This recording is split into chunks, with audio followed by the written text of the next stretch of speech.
And so ayun mga pinsan, andito na naman tayo sa panibagong episode ng Tatak Red Blaze. And so ayun mga pinsan, ito na nga, dalawang gabi akong hindi pinatulog ng mga manok na ito. At talagang pinagdasal at inihingi ko pa ng sign kay Lord kung talaga bang desidido na akong kuhain ng mga manok na ito. Pero ilang araw na lumipas ay talagang hindi pa ako nakakakita ng sign kung payag ba si Lord sa gagawin kong ito. Kaya ako'y napadasal na muli at ang sabi ko, Lord, gusto ko na po talaga, bahala na. At ayun naman, bago ako magpadala ng pera ay meron na akong nakitang sign. Kaya ako'y nagpakasin agad at nagpadala na agad ako ng GCash para ibayad sa mga manok na yan. At nagkaigin na nga, ang kaso ang madaling araw na andito na ang ating van sa Cebu Pacific Cargo ay hindi pa pala pwedeng i-release ang mga manok. Mag-iintay pa ng 2 oras, kaya sabi nila hindi na kami makakapag-intay dahil may mga pasahero. Ay di ako'y kabado at papaano yung mga manok na yun, hindi man lang kakain 2 araw to, baka mamatay. Kaya tumawag ko parang Louie, paano kang gagawin natin na yan? Ay gagabi na uli bago pa uli mapunta ng manok, ay kawawa naman. Kaya sabi niya, sige sasadyain ko na lang para makuha na agad natin yung mga manok. Kaya yan, jag-jag na agad siya. Ala, tinulinan pa pinakita pa sa camera ang speedometer Ay kabilis. At ayun na nga, nakarating na agad siya sa airport para kuhain ang ating mga manok. Pero may kailangan pa pala munang ayusin na papeles. Mabuti na lang at sanay-sanay din ito si paring Louie din Okay na ang permit sa Bureau of Animals. For releasing na tayo dito sa Cebu Cargo. Ang galing! Ang galing!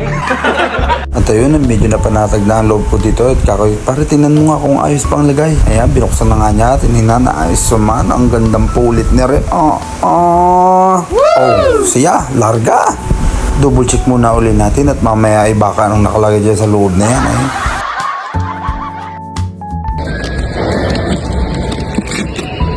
Dalawang babae ho. Ang lalaki na nandito, hindi ko pa nabubuksan. At yung dalawa lang ang pinabuksan ng Bureau of Animals. Chinek to nila ang wing band. Okay na po, buhay naman po. At yun na nga, talagang better na sa mga ganitong bagay itong kumpara ko ito. At nilagyan pa niya ng saging sa loob.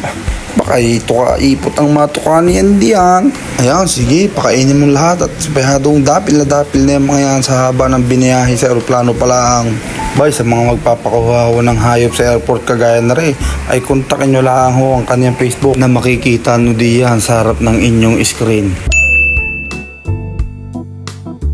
Yan, at tinitiyak ko sa inyong ligtas yung mga hayop na yan. At ito na nga ang iniintay ko, nag-send na.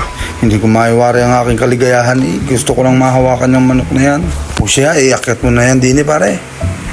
Ay siya, kita ang tarpaulin, Red Blaze. Siya din panhik at kami nagtatagay at talagang hindi ako makakatulog pagka hindi ako nagtagay iintay diyan sa manok na yan. Ang ngiti Yan naman. O siya, salamat pa rin. Nakarating ng ligtas din ang aming mga manok. Akin munang kikilatisin ito. Okay, maayos ang lahat. Bye-bye! Kaya yung isang malaking sakripisyo na baka sakaling pumaldo sa dulo. Kung nasa naman ako ngayon, kung anumang risk ang mga pinagagawa ko, hindi ko nakakalimutan tumawag sa taas. Kaya ikaw pinsan, kung may naiisip ka man na gusto mong gawin ngayon, magdasal ka lang. Tapos, tirahin mo na. Basta galingan mo lang, galawan mo lang. At huwag ka mag-iisip na kahit katiting na maling intensyon. Dadating ng mga problema kapag kasama mo si Lord, hindi mo mararamdaman na nakalampas ka na pala. Ang sarap mangarap, lalo na pag ginagalawan mo. Hanggang sa dulo ng mundo.